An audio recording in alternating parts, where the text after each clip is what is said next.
When something doesn't work, people assume the whole thing is wrong and it needs throwing away. The offer's wrong, the platform's wrong, the audience is wrong. And perhaps marketing just doesn't work for me. But usually, only one part needs adjusting. And if you're measuring impact, then you can normally work out exactly what that is and why. Welcome to What's That Got to Do with Marketing, where we start with a story you did not see coming. It might be fun, could be funny, or even a little bit frantic. But in the end, it will all make sense, leaving you with a takeaway, a to-do, or a transformational way forward. And I'm your host, Victoria. And you, my friend, are here for unlikely lessons and unforgettable marketing advice, just for small B2B expert-led business owners. Let's get into it. This episode is called Diagnosis Marketing. Now, over the last month or so, I've been back and forth to hospital. A quick spoiler alert, I'm absolutely fine. I haven't died, and this isn't about to turn into one of those very serious, reflective moments where everything goes a bit quiet. So nothing dramatic to report, nothing particularly scary, but lots of appointments, tests, scans, GP visits, hospital visits, more appointments, and then waiting. And that's what's been really interesting about the whole thing. What I found out about the entire process is this. Much of the time with medical appointments, it's more about ruling out what isn't rather than what actually is. And it takes quite a lot to get a diagnosis because of this whole ruling out thing. And quite honestly, that's far more frustrating than I actually expected it to be, because ruling things out takes time. It's slow. It's start, stop. You go back to your GP, you get referred, you wait again, you go to hospital, you wait some more, you rule something out, and then you move on to the next thing. And while that's all happening, life doesn't just pause nicely in the background. In my case, I was on enforced bed rest for a week. I couldn't work. I couldn't help out at home. I couldn't do the things that I normally do. And everything else had to adjust around this long, slightly annoying process of elimination. So what's that got to do with marketing? Well, at some point, laying there doing absolutely nothing, I had one of those moments where you think, hang on a minute. This feels very, very familiar, because this is exactly what I see so many businesses doing with their marketing. Not diagnosing what will work, but instead constantly ruling out what doesn't. Then try something new. It doesn't quite land, so they stop. They post consistently for a little bit, nothing obvious happens, so they change direction. Launching something and it being a lot quieter than they'd hoped. So they assume that offer is actually wrong, or LinkedIn doesn't work, or email marketing's dead, or people just aren't buying right now. And before long, marketing starts to feel slow, frustrating, and quite frankly, exhausting. Not because nothing works, but because everything feels like a long process of elimination, ruling things out one by one, with disappointing results. And just like with health, that process doesn't only affect one area. It affects your confidence, doesn't it? It affects momentum. It affects decision making. It affects the way you price what you offer, because perhaps you stop valuing yourself quite so much. It affects how much energy you've got left to keep showing up in your business and trying. And here's the bit that I really want you to hear. In medicine, ruling things out is necessary, but it's not the end goal. The goal is clarity. The goal is direction, and actually having a plan that moves you forward. And your marketing should be exactly the same. If you're stuck in a place where your marketing feels like a list of things you've tried rather than a system that actually works, you're not broken, is the good news. You're not bad at marketing, and you're definitely not alone. You're just stuck in a place of trial and error, of hope, and perhaps waiting far too long to decide whether or not something that you've got going on in your marketing world is actually working. What changes everything for you is when you move into a place of revenue ready marketing, where you're not actually guessing anymore. You're not throwing things out prematurely, and you're not relying on those lagging results to tell you whether you're on the right track or not. But instead, you know what each part of your marketing is meant to do, and you know all of those signals to look out for. And when something isn't actually working for you, you know what to fix and actually what you can then abandon. So if you're feeling like your marketing is taking too long to get results, if it feels heavier than it should, or if you're quietly wondering, well, what am I doing wrong? You need to hear this episode, because today we're talking about how to move out of that rule out marketing and into a system that gives you clarity, gives you confidence, and that momentum that we all need to succeed in marketing. But not by doing more, but by building something that actually works for you. Now, how do you stop guessing and start getting the answers faster? And the answer isn't more tactics, it's better diagnosis. So I'm going to go through now several different points of things that you can actually work on to make your marketing more successful. So first of all, I want you to decide the job before the marketing activity. Now, most marketing doesn't fail, it just doesn't have a clear job. So before you post, email, launch, or show up anywhere, you need to answer one question. What is it meant to do?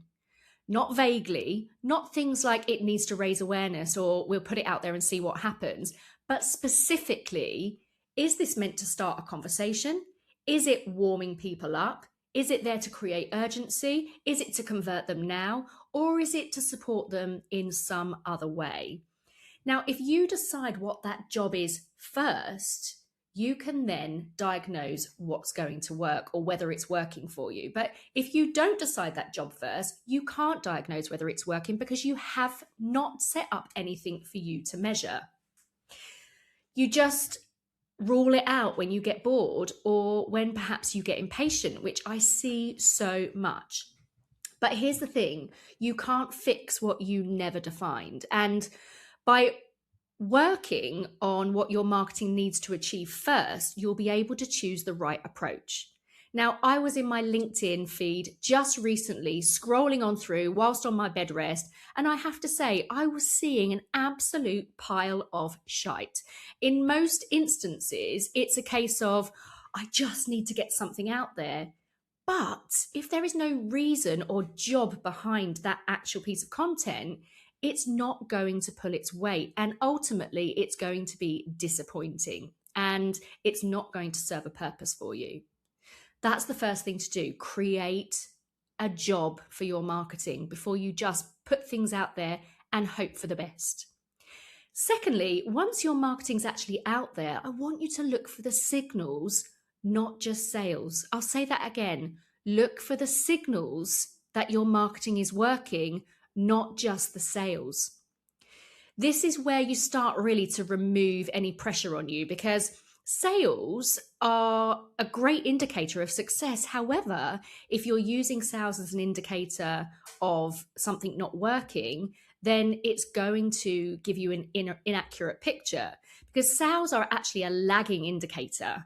By the time the money actually lands with you, or doesn't, as the case may be, the decision was made actually weeks earlier whether somebody was going to buy or whether they weren't going to buy. So instead of actually asking, did this make me money? You might have to start thinking about other factors that you might want to measure. So for example, we might want to know, did the right people engage with that content? Did it start conversations? Did the interest in what I'm offering increase? Did momentum build from that piece of work? They are signals, and those signals can tell you if you're on the right track, whether something actually needs refining in some way, or indeed if something is missing from your marketing process. That will stop you from pulling the plug too early. As I say, the decision to buy will be seen weeks down the line, and the decision not to buy will be seen weeks down the line. So we need to look at some other indicators as well. Because people may not buy straight away, but they're becoming a lot closer to you. And that's the start of nurturing a prospective client. And if sales are the only thing that you measure, you're always diagnosing too late. So that brings me on to my next point. Adjust before you abandon. I get it. I know sometimes if something feels like it's not working, you just want to end it and move on to the next thing. But this is where most businesses go wrong. When something doesn't work, people assume the whole thing is wrong and it needs throwing away. The offer's wrong, the platform's wrong, the audience is wrong. And perhaps marketing just doesn't work for me. But usually only one part needs adjusting. And if you're measuring impact, then you can normally work out exactly what that is and why. So you don't abandon a test because the results weren't clear. You refine it. You tighten the nuts and bolts. You run it again. But be sure not to change absolutely everything at once, because you'll then not know what has worked and what hasn't. So we adjust one thing at a time. And that might be, for example, the message, the image, the timing, or something else entirely. So remember, marketing doesn't always need replacing. It just needs a bit of course correcting. So next, give it a fair window. And this kind of goes hand in hand with this whole thing of, making adjustments.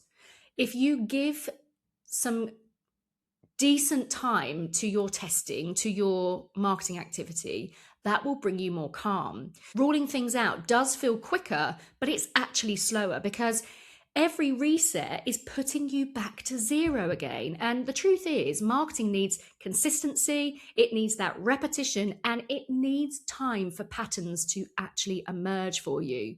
Now, that doesn't mean waiting forever. It means deciding in advance. How long are you going to run something for? How long are you going to test something for? What are those measures you have in place? What are those signals that you're going to look for to decide whether or not it's working? And what are you going to tweak if those signals don't show up? Now, the clarity of this comes from staying long enough to learn. So don't throw it all away. Make sure that you are taking the time to get some clarity on what is and isn't right, adjusting, but leaving it long enough to know that it's definitely working or not working. Now, my last point that I want to come on to, and I bang on about this quite a lot, but it is the most important point that I want to make. And this is really important when we're building a revenue generating marketing process. And it's this: we are building a system. The moment marketing stops feeling like guesswork is when it becomes systemized. Now, what does a system actually have? Well, it has moving parts, but all of those moving parts actually support each other like cogs in a wheel. Nothing's random, nothing is disposable, because otherwise it doesn't actually connect and work together. Now, when marketing is a system, you don't rule things out, you optimize. You diagnose, you refine, you build momentum. So let's have a little look at an example of a system. Now, in my business, this might be a goal, for example, to get X number of new clients onto one of our marketing coaching programs. Now, one of the audiences we will definitely be going to when we are looking for new clients is our existing database. So that is one area of potential that we have in our business. So our system around that would be, for example, to prepare a sequence of emails, inviting them to a core webinar, which is probably going to be for free. Next up from that, they will attend the webinar after having several reminder emails from us. Now, at the webinar, they will learn heaps about a key subject, and they'll walk away feeling much more knowledgeable with some great little golden nuggets, and they'll get loads from it. But at the end, we will spend 5 to 10 minutes giving information about our coaching programs. Then after that, they are sent that offer of our coaching program in an email. So they've got the chance to have another look at it, read more information, and decide whether or not it's for them. And let me tell you, that won't be just one email. They'll get reminders as well. Some will sign up and they'll pay immediately. Others, they will want to have a discussion. So they'll be invited to have a discussion with us about that coaching program and whether it's right for them. Now, after all of that process has been done, and we've done that kind of in bulk from a marketing perspective, we then move on to more of the one-to-one approach where sales calls are made. So they'll be made to the relevant people to move them forward. And there's going to be generally 3 outcomes from that. Outcome number 1 will be they join the program. Outcome number 2 will be they say no, but we're going to put them back in our pot for the next campaign. So all is not lost. We'll have another bite at the cherry later on down the line. And C will be, perhaps it's not now, but they might say, I'm interested in the next one. So they'll join our waitlist for the next program, and they'll be the first ones before it goes out to our wider database to get the very best offer when we next launch. So you see, all of this connects in the form of a system, a carefully constructed set of offers, messaging that aligns to the customer's needs, and a process. And that process is gradually moving them through the system so that they end up making some kind of a decision, whether that's a yes, a no, or next time. Systems rely on process. It's not once and done marketing. If you don't have a process, you will never have successful marketing.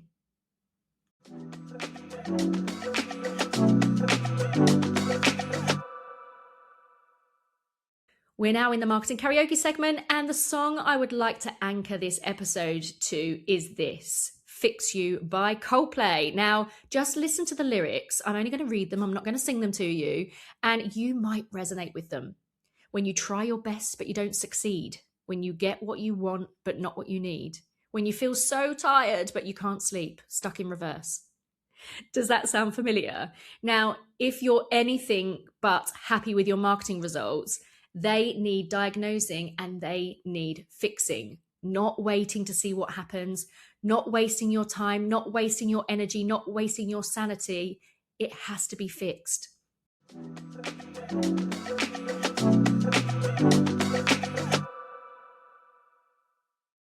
So let's wrap up today. If your marketing feels slow, frustrating, and endlessly in progress, it's not because you need more ideas. It's because you need a better way of deciding. And those decisions are what you're doing, why you're doing it, and what to change when it doesn't land immediately. How do you tweak it? How do you make it better? So that you can actually get started on what works. If you need help implementing this and getting straight to what matters so you can stop ruling things out, and as I say, stop spending far too much time, energy and money, get in touch with my team on info@allstarmarketingclub.com and we can talk to you about our client creation program. It's cost effective, it's highly results focused, and it's there for you. And I'll see you next time on What's That Got to Do with Marketing?